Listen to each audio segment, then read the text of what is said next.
Naam, assalamu alaikum warahmatullahi wabarakatuh ya jamaatul khair. Mashaallah, tabarakallah. Kwa mara nyingine tena Voices of Palestine wanawaalika nyote kwenye walk ambayo ni walk kwa ajili ya Palestine, kama ile iliyofanyika kule Nairobi.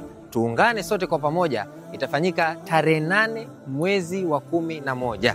Tuungane sote hapa ndani ya jiji la Mombasa kwa ajili ya walk, kwa ajili ya kuwasaidia ndugu zetu walioko kule Palestine, kuanzia pale mapembeni hadi kufikia Lake House.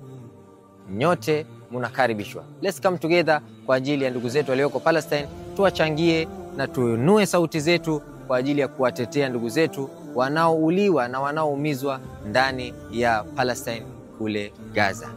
Kwa hivyo tuungane sote pamoja kama tulivyokuja kwa wingi watu kutoka Nairobi na kutoka kwengi zaidi Kenya. Tuungane tarehe 8 kwa ajili ya kuwalk na kuplant tree kwa ajili ya ndugu zetu walioko Palestine. Voices for Palestine tarehe 8 inshallah. Assalamu alaikum warahmatullahi wabarakatuh.